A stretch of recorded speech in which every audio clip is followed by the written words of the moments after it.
Du 29 juin au 17 juillet, le CEDAC de Cimiez reçoit l'exposition du 20e Aigle de Nice international.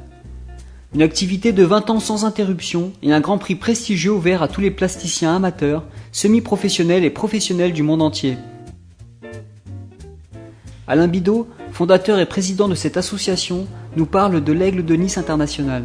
Nous avons plusieurs milliers d'artistes qui sont passés chez nous, plus de 60 pays participants de l'Aigle de Nice, donc en parlant du Japon, du Canada, Afrique du Sud, etc., etc., etc. Chaque année, nous remettons un Aigle de Nice d'or, un Aigle de Nice d'argent et un Aigle de Nice de bronze.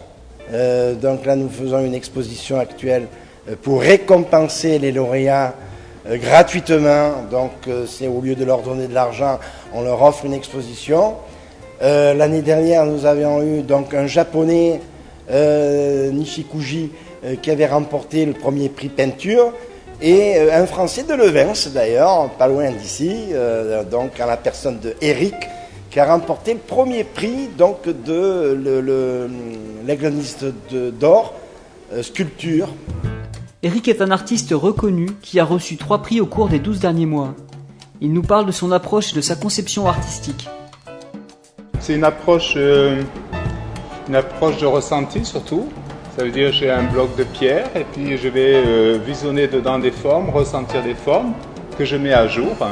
Et en mettant une forme à jour, j'en crée 2 autres et puis j'avance comme ça avec un équilibre général, quoi. Le message, oui, c'est une prise de conscience au niveau peut-être du ressenti. Ça veut dire peut-être les gens leur proposer de développer le côté intuitif plutôt que analytique. Alors toutes les œuvres sont différentes et je suis très content de toutes les œuvres que j'ai faites. Je n'ai pas d'œuvres à part. Elles sont elles ont un potentiel énorme chacune. Et on le retrouve beaucoup dans les gens qui ont aussi chacun leurs préférences et c'est jamais tout basé sur la même sculpture. Ça veut dire c'est vraiment général, ça se distribue bien, oui. Alors, ce que deviennent mes sculptures? Les sculptures, elles sont présentées dans plusieurs expositions, elles sont vendues donc à des gens particulièrement différents.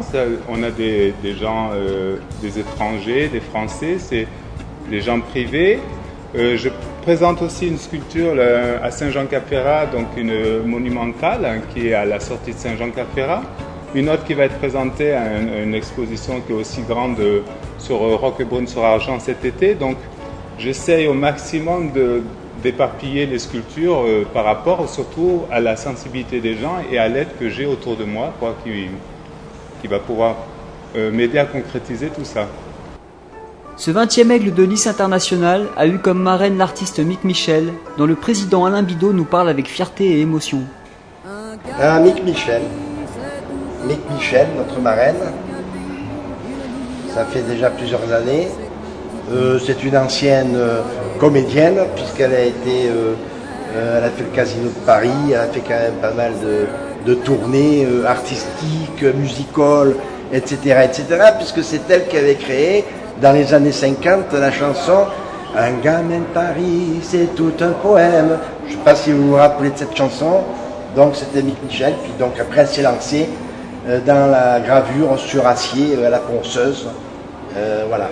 Donc c'est notre marraine bien-aimée, Mick Michel. Et pour conclure, ce président nous rappelle la finalité de l'Aigle de Nice international avec un certain sens de l'humour. Nous ne sommes pas la Star Academy de la chanson, mais un petit peu la Star Academy, un peu comme la Star Academy, mais des arts plastiques.